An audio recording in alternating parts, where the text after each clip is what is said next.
Osama Bin Laden Death Conspiracy Theories. The death of Osama Bin Laden on May 2, 2011, gave rise to various conspiracy theories, hoaxes, and rumors. These include the ideas that Bin Laden had been dead for years or is still alive. Doubts about Bin Laden's death were fueled by the U.S. military's supposed disposal of his body at sea. The decision to not release any photographic or DNA evidence of Bin Laden's death to the public, the contradicting accounts of the incident, with the official story on the raid appearing to change or directly contradict previous assertions, and the 25-minute blackout during the raid on Bin Laden's compound, during which a live feed from cameras mounted on the helmets of the U.S. Special Forces was cut off. Within hours, an image purporting to show a dead Bin Laden was broadcast on Pakistani television. Although the story was picked up by much of the British press, as well as the Associated Press, it was swiftly removed from websites after it was exposed as a fake on Twitter. On May 4th, the Obama administration announced it would not release any images of Bin Laden's dead body. The administration said it had considered releasing the photos to dispel rumors of a hoax, at the risk of perhaps prompting another attack by al-Qaeda and of releasing very graphic images to people who might find them disturbing. Several photos of the aftermath of the raid were given to Reuters by an anonymous Pakistani security official, but though all appeared to be authentic, they were taken after the U.S. forces had left, and none of them included evidence regarding Bin Laden's fate. On May 6th, it was reported that an al-Qaeda website acknowledged Bin Laden's death. On May 11th, Republican Senator and Senate Armed Services Committee member Jim Inhofe stated that he had viewed gruesome photographs of Bin Laden's corpse and later confirmed that the body was him, adding, "He's history." On May 21st, 2015, journalist Seymour Hersh published a report claiming that Pakistan had kept Bin Laden under house arrest since 2006, that the U.S. had learned of Bin Laden's location through a Pakistani intelligence official and not through tracking a courier, and that elements of the Pakistani military aided the U.S. in killing Bin Laden. The White House denied Hersh's report. Lack of physical evidence. The primary source of skepticism about the U.S. government's story has been its own refusal to provide any physical evidence to substantiate its claim. Although the Abbottabad raid has been described in great detail by U.S. officials, no physical evidence constituting actual proof of his death has been offered to the public, neither to journalists nor to independent third parties who have requested this information through the Freedom of Information Act, or FOIA. Numerous organizations filed FOIA requests seeking at least partial release of photographs, videos, and/or DNA test results, including the Associated Press, Reuters, CBS News, Judicial Watch, Politico, Fox News, Citizens United, and NPR.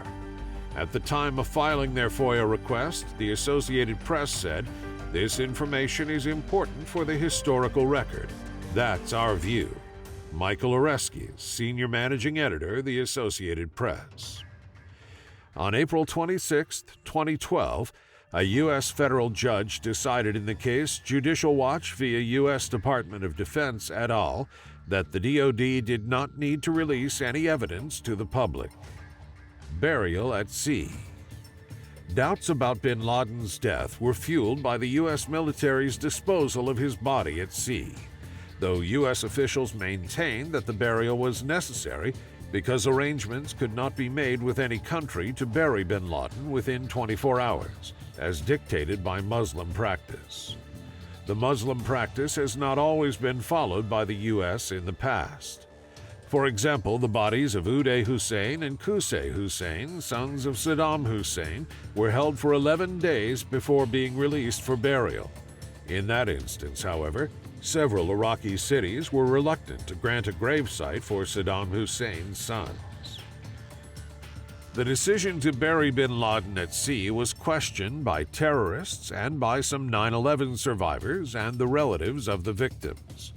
Professor Peter Romaniuk of John Jay College described the burial at sea as a way to forestall further questions. He stated, "Obviously, they're going to be under pressure to show a body or produce further evidence, but this was a way of taking that issue off the table." A stated advantage of a burial at sea is that the site is not readily identified or accessed, thus preventing it from becoming a focus of attention or terrorist shrine. Theories in Pakistan. Senior Pakistani officials disseminated the theory that no firefight ever took place, and that whomever the U.S. forces captured, they executed him outside the compound and took his body away on a helicopter.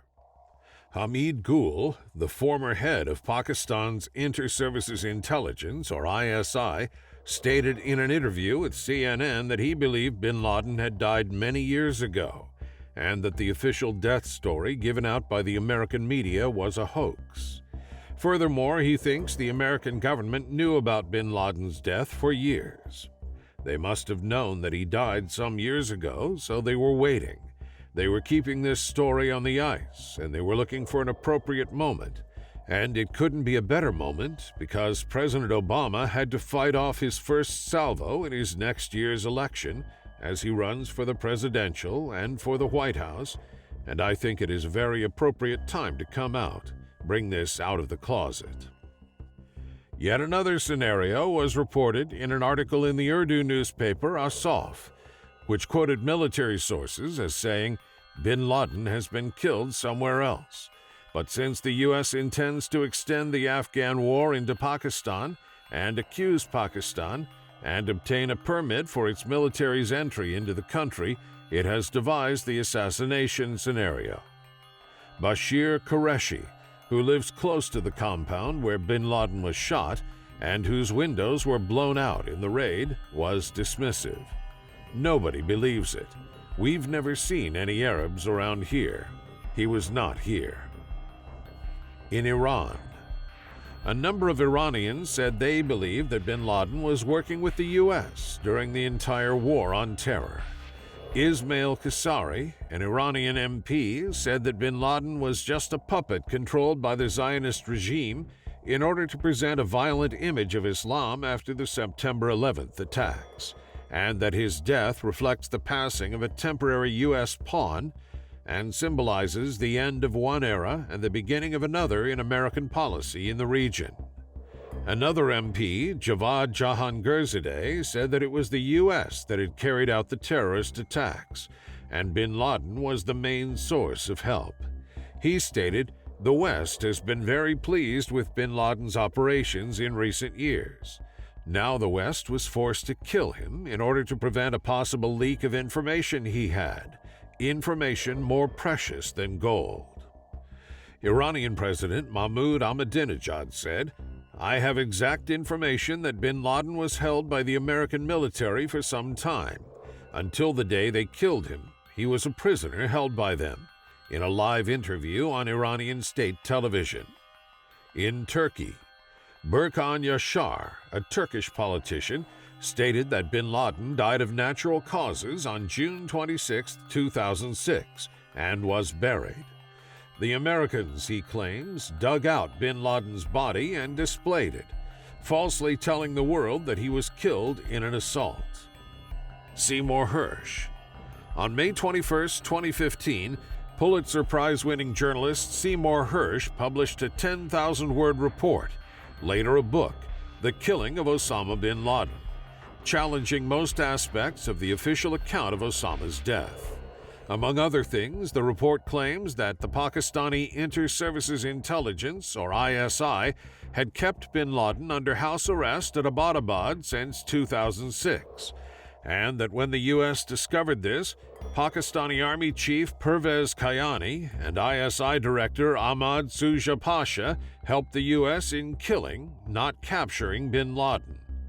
Hersh's U.S. and Pakistani intelligence sources stated that the U.S. had learned of bin Laden's location through a walk-in, a former ISI officer who came to the U.S. Embassy in Islamabad in 2010 seeking the $25 million reward, and not through tracking a courier. This claim had been previously reported by R.J. Hillhouse and was confirmed afterwards by NBC News. The White House denied Hersh's report. Pakistani journalist Ahmed Rashid, in the New York Review of Books, finds the cooperation between the CIA and ISI that Hersh describes inconceivable, in part because 2011 was the worst year in U.S.-Pakistani relations since the late 1980s, and hatred and mistrust between the CIA and ISI was acute, something Hersh does not mention in his article and book.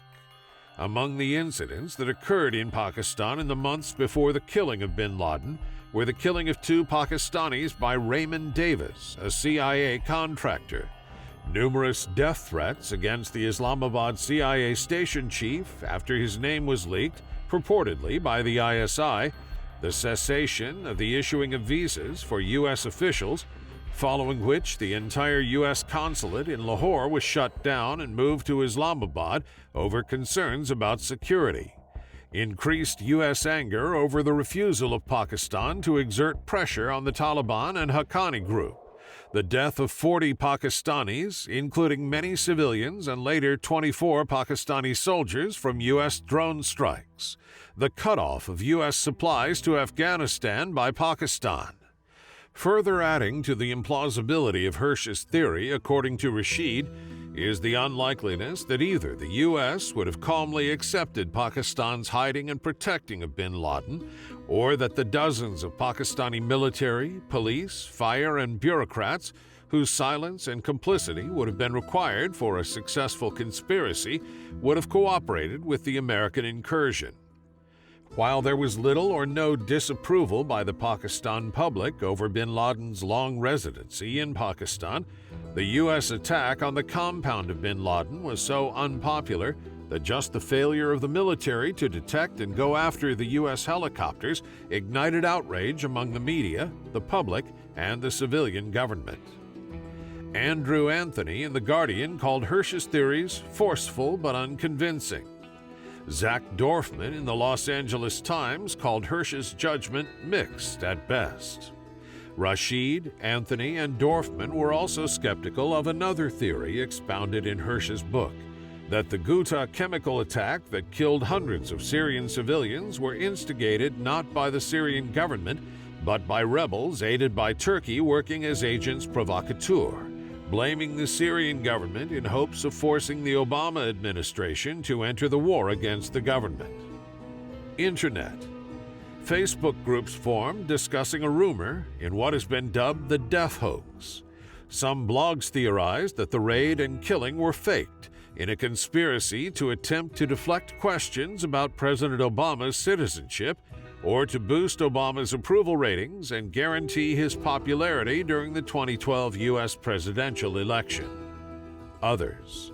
In 2002, the FBI's top counterterrorism official, Dale Watson, said, "I personally think he, Osama Bin Laden, is probably not with us anymore." Anti-war activist Cindy Sheehan stated, "If you believe the newest death of OBL, you're stupid." Sheehan further stated on her Facebook page, "The only proof of bin Laden being dead again that we were offered was Obama telling us that there was a DNA match between the man killed by the Navy SEALs and OBL. Even if it is possible to get DNA done so quickly, and the regime did have bin Laden DNA lying around a lab somewhere, where is the empirical proof?" On Russia Today, radio host Alex Jones claimed that bin Laden had been dead for nearly 10 years, and that his body had been kept in liquid nitrogen so that it can be used as a propaganda tool at a future politically expedient time. He claimed that in 2002, an anonymous White House source told him that bin Laden is frozen, literally frozen, and that he would be rolled out in the future at some date. In a separate interview in 2002, Steve Pizenik told Jones that bin Laden had been dead for months. Jones also pointed to similar comments made by former Secretary of State Madeleine Albright in 2003. "Yes, we have been told by intelligence that they've got him. Bush may roll him out, but because they exposed that at the election, they didn't do it." Jones further voiced doubts about the official story of bin Laden's death on his radio show, telling his listeners, "My friends, this is a complete and total hoax." The Iranian network Press TV interviewed Webster Tarpley and Stephen Lendman, who both doubted the official story of bin Laden's death. Tarpley said he believed bin Laden had been dead for a long time. He also claimed that the public was deceived by a staged announcement.